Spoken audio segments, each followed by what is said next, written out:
khawatir atau takut ya tadi bahasanya, maka sebenarnya orang yang melakukan ketidakadilan dan kezaliman itu harus lebih khawatir dan lebih takut lagi menurut saya gitu.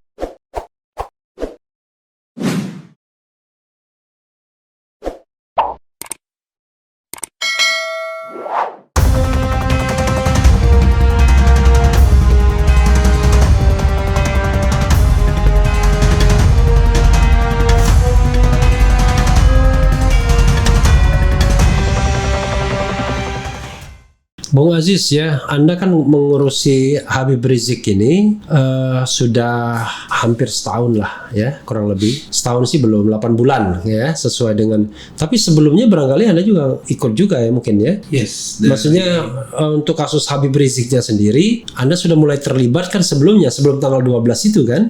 Iya, sebelumnya dari beliau dicari-cari kesalahannya soal ya pokoknya dari Arit apa dari November lah mungkin ya. Sebelumnya yang dari dulu di Bandung diperiksa karena Palu Arit, karena Pancasila, menghina Pancasila itu. Oke. Tapi yang konstan, yang memang maraton ya, sejak Desember lah kira-kira ya, sampai sekarang, yang memang betul-betul harus konsentrasi di kasus ini. Sebenarnya dari tim Habib Rizik itu kok terkesan kok Anda sendiri yang di publik, yang bicara, yang warawiri kesana kemari begitu. Kan timnya banyak. Iya, sebenarnya nggak sih, ada Pak Sugito Atmowiro senior saya. Oke. Gitu. Terus ada Pak Iwan Tuan Kota juga. Iya. Terus juga ada banyak sih, ada Pak Juju juga kadang. Terus ada beberapa rekan-rekan yang lain juga sih, yang Pak Mihdan juga ada dari TPM juga gitu. Jadi sebenarnya banyak, cuma karena mungkin ada beberapa hal yang harus diambil tindakan cepat, dan mungkin saya yang punya waktu luang mungkin. Jadi tapi memang ada strategi ya di antara lawyer itu, bahwa untuk ke publik, ke media Anda atau kebetulan saja? Dua-duanya sih. Kadar Allah, memang saya ada kondisi yang bagus ke media, kemudian juga amanahnya seperti itu. Jadi amanahnya melalui amanahnya langsung dari Habib Rizik.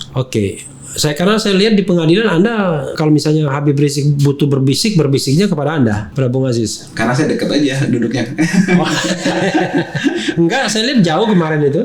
Waktu saya jadi ahli di sana kan, Anda kan, kalau saya lihat di sini Anda sayap sebelah kanan, Habib Rizik kan sayap sebelah kiri kan? Iya. Ya mungkin ada beberapa hal yang mungkin ide yang dari saya, kemudian masukan dari saya, atau mungkin saya lupa juga. Kemudian Habib Rizik memberi feedback, akhirnya kita bisa bertukar pikiran lebih dalam lah seperti itu terkait dengan ide-ide. Sejauh ini Habib Rizik puas dengan pembelaan kuasa hukum? Kalau puas atau tidak, saya mungkin tepatnya ke Habib Rizik kan. Habib Rizik ya, Tapi kan ekspresi dia kan bisa terlihat ya. Dia merasa marah atau apa gitu. Ya kalau marah wajar kan. Pernah dimarahin Habib Rizik? Sering.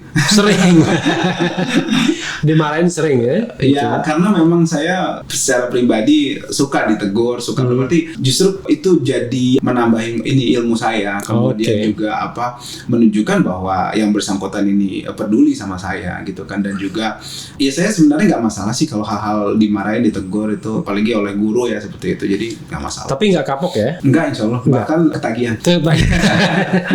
Saya ini ada pertanyaan, walaupun tidak perlu menyebutkan nama ya. Dalam sidang kemarin Habib Rizik kan katakanlah meminta beberapa ahli ya, untuk termasuk saya lah.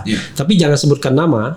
Dia ada nggak merasa menyesal atau tidak puas dengan ahli yang dihadirkan? Nggak apa-apa, tapi kita tidak sebut nama, nggak ada masalah. Dia marah-marah, waduh kenapa begitu dan lain sebagainya. Tidak pernah.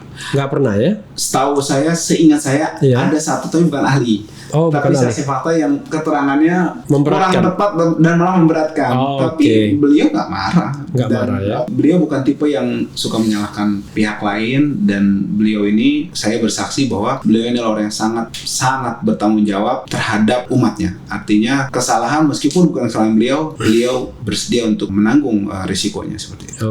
Yang mencengangkan sebenarnya kan eksepsi, pledoi, kemudian juga duplik dari Habib Rizik pribadi. Karena kan selalu ditandem kan, pribadi dari kuasa hukum. Itu bagaimana cara Habib Rizik membuat itu ya? semuanya dengan keterbatasan waktu dan juga fasilitas karena panjang sekali gitu. Ya, dimanfaatkan semaksimal mungkin yang memang beliau mampu ya, seperti misalnya untuk menulis, beliau bisa tulis, kemudian dia nulisnya pakai ini. Campur, ada pakai tangan juga, ada kalau misalnya memang ada fasilitas yang bisa digunakan, beliau gunakan pakai laptop gitu ya. Tapi kan nggak mungkin seperti di luar kan, atau bahkan dibawa gitu kan, nggak bisa 24 jam terus akhirnya. Tapi maksudnya dalam kesempatan-kesempatan yang sempit beliau akan maksimalkan gitu kan. Bahkan waktu buat pledoi kalau saya tidak salah itu beliau sampai tidak tidur menulis, kemudian kita kalau tulis sama kita dibawa, kita tulis, kita ketik patip, kita transkrip, kemudian dicek lagi sama beliau, dicek lagi sekalian dari pihak kuasa hukum juga kasih masukan. Kalau masukannya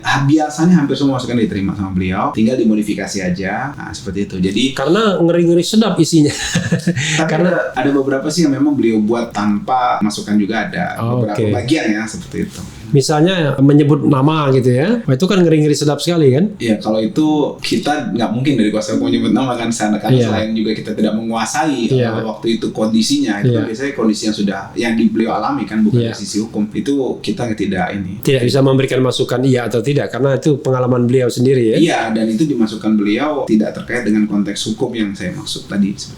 Ini kan sudah berapa lama ya? Sudah hampir 1 tahun lah ya, 8 bulan lebih sudah. Pernah mengalami ini nggak? Mengalami teror gitu selama menjadi kuasa hukum Habib Rizik? Ada sih, cuma saya lupa dan saya nggak ngambil pusing juga gitu. Jadi pernah diberitakan dulu ada yang tiba-tiba mobilnya dicat-cat orang gitu? Iya, ada yang dilempar gitu. Terus kemudian diikuti, di foto-foto oleh orang nggak dikenal, kemudian di tukang bakso ya? Nggak, mereka lihat. Jadi saya kalau itu ingat karena mereka ngikutin itu terus menguntit ya gitu. Itu plat nomornya ditutup, terus pas kita kejar mereka kabur gitu, terus difoto kita biasa seperti itu. Jadi nggak terlalu kita ambil pusing. Tapi saya ingat plat nomornya ditutup. Jadi kalau dia melakukan teror tuh ditutup platnya. Tapi sobat daerah sekalian ya, Bung Aziz ini luar biasa, datang sendiri malam hari, dini hari gitu. Nggak khawatir? Enggak sih. Enggak ya, karena wilayah Anda kan wilayah ngeri-ngeri sedap nih sekarang ini, sedang menangani kasus yang ngeri-ngeri sedap. Iya,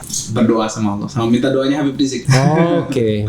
Kita tahu bahwa dalam kasus Habib Rizik ini memang banyak spekulasinya ya soal politik dan lain sebagainya. Tapi kan dalam misalnya pledoi, dalam duplik ya mungkin itu dia sebut-sebut juga kan kasus lain yang lebih ngeri-ngeri sedap, yaitu Laskar FPI yang 6 itu kan, dan bahkan dia sebut nama yang akhirnya kemana-mana ya kan.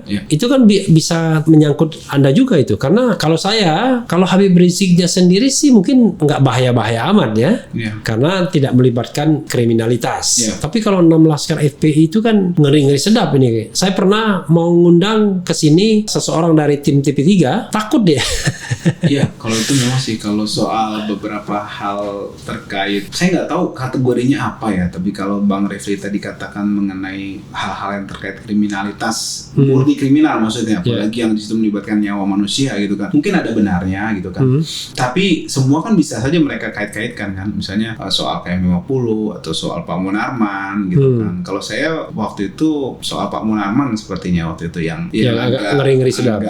Kemudian soal KM50 juga awal-awal kan. Iya, Anda kan tidak hanya pengacara Habib Rizik kan, tapi pengacara 6 Laskar FPI juga. Iya, 6 Laskar. Pengacara Munarman juga. Iya, Pak Munarman juga. Habib Bahar juga. Iya, Habib Bahar juga. Ya kan ngeri-ngeri sedap semua. Karena terus terang kalau kita baca misalnya, kalau Habib Rizik oke lah ya, mungkin kan tidak terlalu kentara melibatkan petugas misalnya. Tapi kalau KM50 itu kan sudah ada tulisannya di buku TP3 kan, melibatkan institusi negara. Pokoknya ngeri-ngeri sedap lah semuanya itu. Iya, pertanyaannya apa nih? Ya nggak takut. Artinya maksud saya kalau kasus Habib Rizik barangkali nggak terlalu lah. Ya kan? Tapi kan kasus KM50 ini terus terang saja, kan ini kan kasus yang secara kasat mata kan melibatkan petugas. Kita nggak perlu spesifik petugas itu siapa, dan petugas kan butuh melindungi diri sendiri kan, butuh defense. Nah defense itu kan bisa membahayakan orang lain tuh. Kalau khawatir sih betul khawatir, tapi kalau saya yakin sebenarnya kalau kita dalam upaya untuk mencari keadilan terkait suatu hal itu khawatir atau takut ya tadi bahasanya, maka sebenarnya orang yang melakukan ketidakadilan dan kezaliman itu harus lebih khawatir dan lebih takut lagi menurut saya gitu. Kenapa? Karena saya dan tim ya dalam hal ini tim kuasa hukum ini melakukan hal tersebut sebenarnya semata-mata bukan untuk ini benar ini salah, bukan. Kita ini di sini saling mengingatkan. Tuh Anda keliru, mari kita perbaiki gitu. Tapi yang repot kan di sini ini sudah keliru, nggak merasa keliru, merasa benar, kita dihajar yang menegur kan seperti itu. Nah makanya itu yang menurut saya mindsetnya harus dirubah gitu kan. Kalau kita mengaku berdemokrasi, kemudian menghormati pendapat, ya harusnya nggak seperti itu. Tapi kalau ditanya tadi balik lagi khawatir, ada sih Bang sebenarnya khawatir itu ada.